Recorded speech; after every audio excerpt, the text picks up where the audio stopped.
my.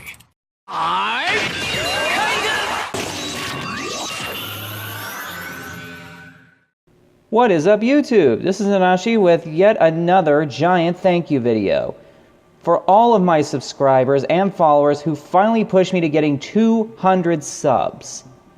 I was blown away when I finally realized I was not only close, but actually hit the mark, and I just had to thank every single one of you.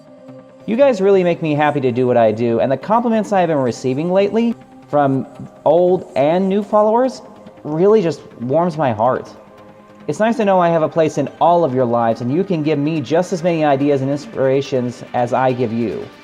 So, from the bottom of my heart, thank you, everybody. You're welcome. The funny thing is, I almost didn't catch on to the fact that I hit 200 because of how busy I've been lately. It has been a tremendously active first half of 2017 for me, and I'm sure for the rest of you as well. I've been learning new things to help enhance my videos, which I would hope you can tell by the improved video quality and little editing effects. I recently was finally married to another YouTuber known as Lucreations, and our anniversary is forever cemented as March 31st. I celebrated my 29th birthday on May 13th, so that was fun. And I've been finding out all kinds of new changes to the Yu-Gi-Oh! Card game and trying to adjust my decks accordingly, which arguably is taking up the most time and effort out of anything else I could talk about right now, purely because I'm already married. I actually wanted to make a video regarding the changes that are coming to the game, and my personal opinions regarding them, but I kind of missed a window of opportunity. But you know what? Screw it. I actually do still have some strong opinions regarding the changes and the mechanics that we have coming toward us. A lot of people have been asking me for my opinion about them, both on YouTube and in real life. And to top it off, I know there are several people out there who still don't quite understand how these changes work. And I'm not going to say I'm an expert on the subject, but I do want to try and help out people with this. So, shifting gears a little bit, this video will now be about both thanking my fantastic audience and talking about the changes to the field, the rules, and the new extra deck mechanic that we have to look forward to. So let's get started. First off, we have two major field changes. The first change involves the Pendulum spell zones. They are now being moved and integrated with the far left and far right spell trap zones. You can now use each of these mixed zones separately as either a spell trap zone or as a pendulum scale zone. So you can still have your 5 back row, or 1 scale with 4 back row, or both scales with 3 back row. In my opinion, I absolutely love this idea. I honestly wish they had introduced this mechanic in this way in the first place. There have been virtually no real cost to pendulum summoning since it was introduced, aside from giving up just 2 monsters in your hand as scales, which I personally can barely consider a cost given how easy they are to pull out with the various search cards in this game, especially if they happen to have Pendulum or Magician in their names. But this basically says, if you want to do a Pendulum offense, you need to sacrifice some back row defense, which is completely fair in my opinion. Plus, it makes the dual field look a lot more like how it used to before they implemented Pendulum. The second field change is the introduction to the Extra Deck Monster Zone, located above the middle left and middle right monster zones. Each player gains control of one of these by placing an Extra Deck monster in that zone, which means that you can control a 6th monster on the field. But bear in mind, this new zone is only for monsters summoned from the extra deck. In addition, the regular monster zones are converted into the main monster zones, where you put your regular monsters from your hand, your deck, your graveyard. But just like with the extra deck monster zone exclusively being for extra deck monsters, the main monster zones are only to be used for main deck monsters. So Fusion, Synchro, Xyz, and Pendulum monsters are not allowed to go to these zones straight from the extra deck. Which also implies that you can only call out 1 extra deck monster at a time, which includes Pendulum monsters that are sitting in the extra deck. This is a majorly needed change in this game. Having to bottleneck our monster choices this severely is a bit much, and I'd be lying if I said otherwise, but it is necessary to the game. The strongest decks in the game right now do nothing but spam monsters from the extra deck in a major wave of power. and this has been going on since the Synchro era as far back as I can remember. And I also have many decks that, while not majorly strong, do spam from the extra deck in certain ways, so this still affects people of both high, low, and whatever you want to call my caliber. However, I do feel bad for Pendulum decks above all else, because people who use them are used to being able to summon 5 monsters from the extra deck with ease. That was literally the point of Pendulum summoning.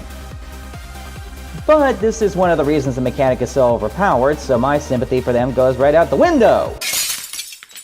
Still, there are a few decks that this flat out kills, and to these decks, I say, I am so sorry for you. You all have my deepest sympathies, and despite the rough terrain ahead of you, I wish you all the best in your futures in this game.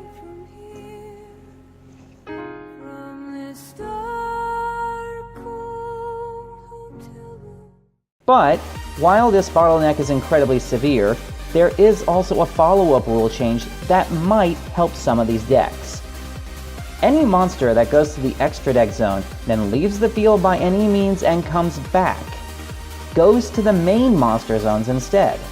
This includes going to the graveyard, banishing, or even changing control. The second any of these monsters touch down on the field again, they go to a main monster zone. So while you have to severely limit your starting extra deck plays, you do still have some playability provided you can bring back the cards you lost. And again, it is a bit much to have this severe a restriction on extra deck plays, but I think the ability to return the cards to the field wherever you like does make it a bit more fair. Almost everyone is affected by these changes I've mentioned up to this point, and almost everyone will need to adjust their decks accordingly, and of course this includes me. In fact, the single extra deck monster zone alone will cause major modifications to many of my decks, even to the point of creating all new decks.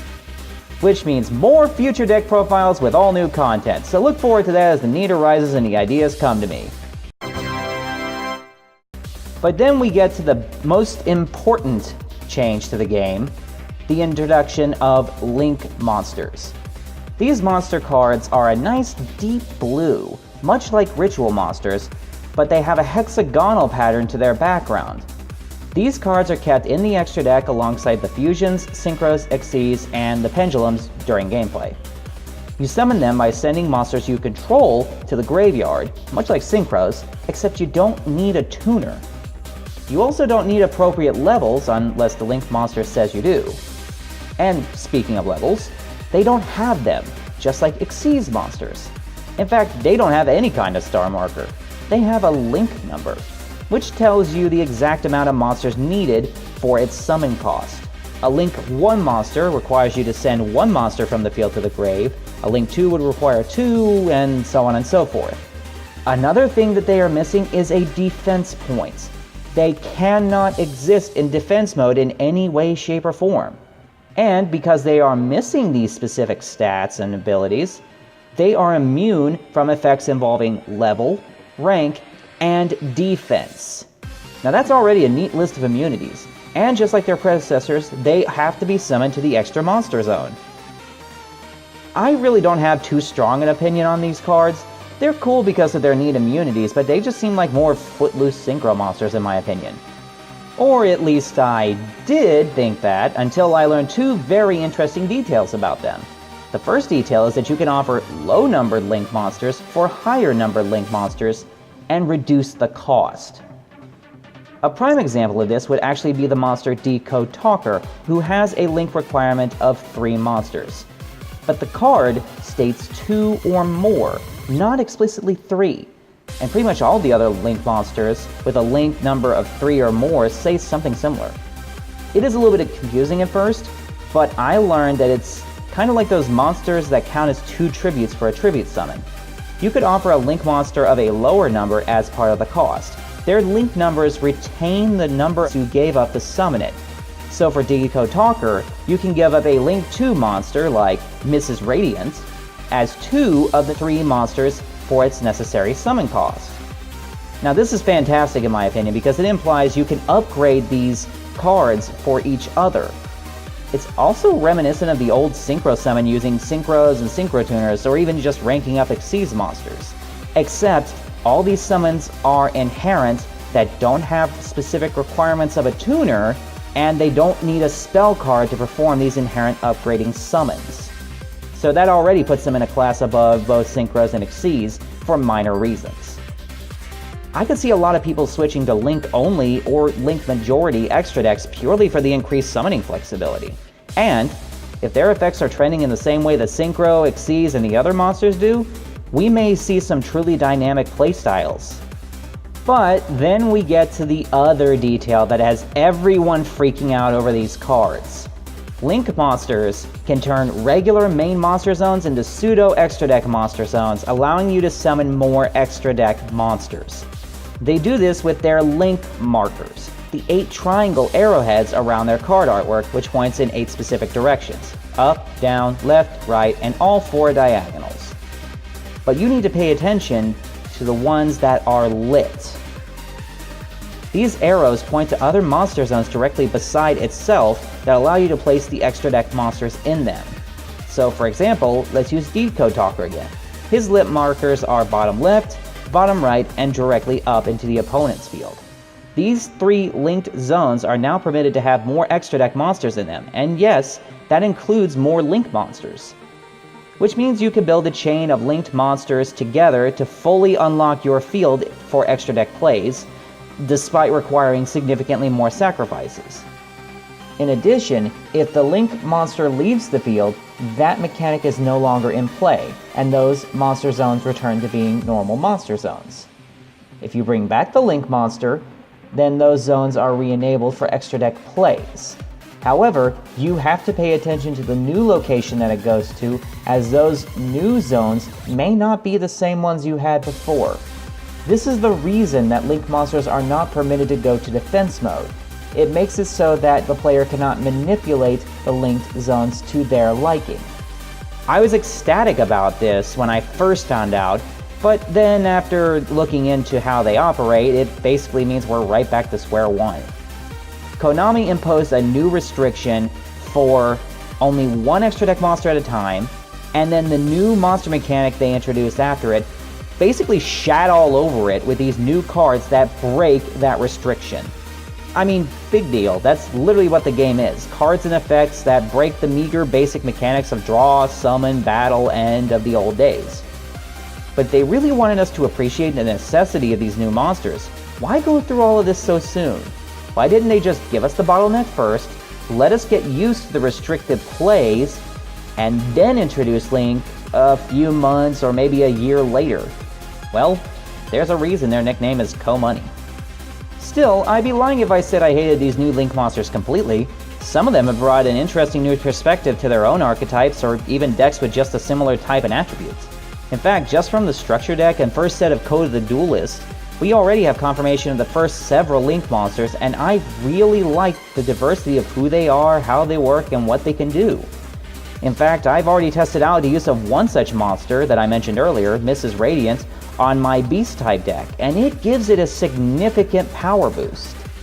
I can't say Link monsters or the rest of these changes will help all of my decks, or everyone else's decks, but you have to work with the hand you're dealt, am I right? I hope you guys liked this little video of the changes to the game state, which I would have never even done if I didn't have the 200 amazing dedicated fans I had asking me about the subject in the first place. And maybe, just maybe, we can keep this going until I hit 300 subscribers, and then I can talk about other stuff. I look forward to seeing who else comes my way, what other changes lie away from my channel, and the game that I love so dearly. And I'll see you in the next video. Thanks again, everybody. This has been Nanashi, signing out.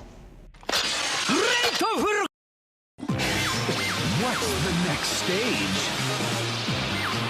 What's the next stage?